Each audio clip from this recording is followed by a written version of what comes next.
thousands of years ago in ancient Egypt, diabetes was described as a too great emptying of urine, or more poetically, as being like the river Nile between the thighs.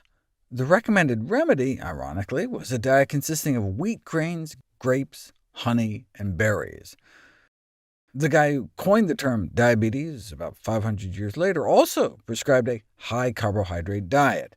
Then, right up until we had insulin, doctors were saving the lives of diabetics with an oatmeal diet.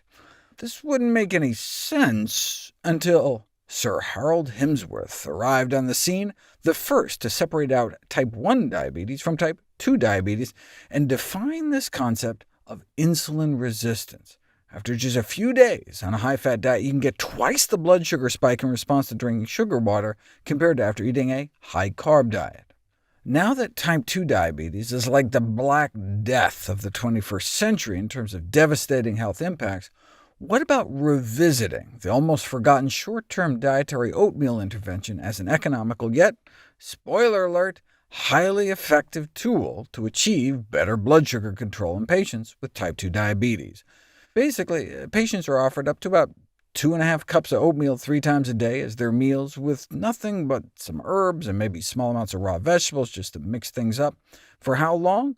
Just a couple days. Note that's only like 1,000 calories, so the result is a hypocaloric, plant-based dietary intervention that's low in fat, in fact no added fat, no salt, and excludes animal protein. Is a few days of oatmeal really going to make much of a difference? Check out this case report of an oatmeal intervention for severe insulin resistance in the ICU. Within 48 hours of admission, the patient developed such severe insulin resistance she required more than 200 units of insulin per day. Up until then, the patient received standard diabetic tube feeds, which obviously were not working. So instead, they dropped oatmeal and vegetables down the tube instead, presumably using a really good blender, and lo and behold, it worked. But you've got to see the numbers. Yeah, her first blood sugars of the day dropped from around 250 down to about 100 5 days later, but that near-normal blood sugar was on 160 fewer units of insulin, down from over 200 units a day. Lower blood sugars on 160 fewer units of insulin. OK, I can see how if you're trying to save a life in the ICU, an oatmeal diet can be near miraculous. But just in regular diabetics, what good is eating oatmeal for a few days if you just go back to your regular diet? Several studies have suggested that the beneficial effects could last like a month after the few days of oatmeal.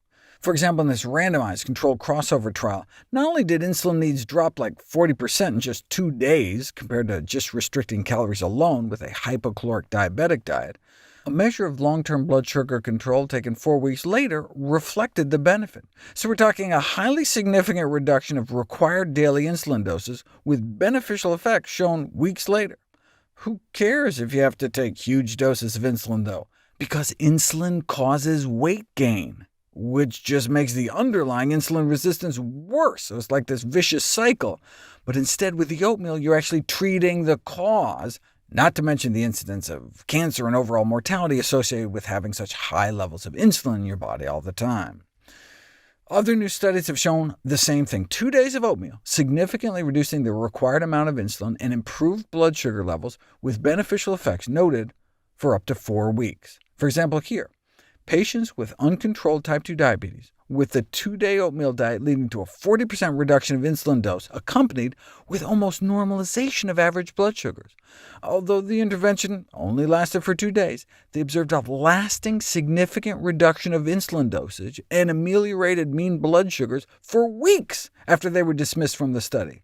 And this was after they resumed their regular diets. Look at this.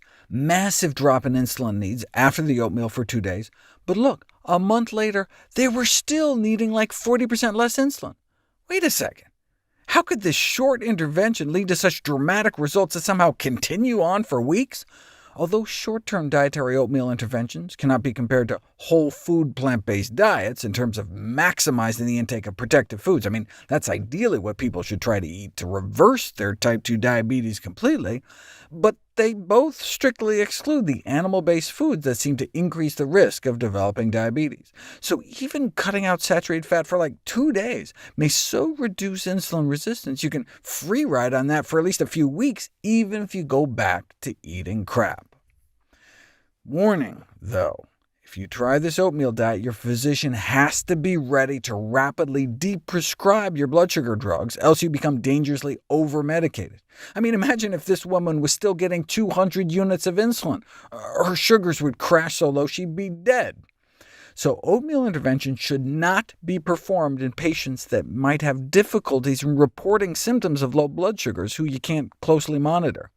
So the downside of trying oatmeal days is that it may work a little too well, so it must be done under close medical supervision.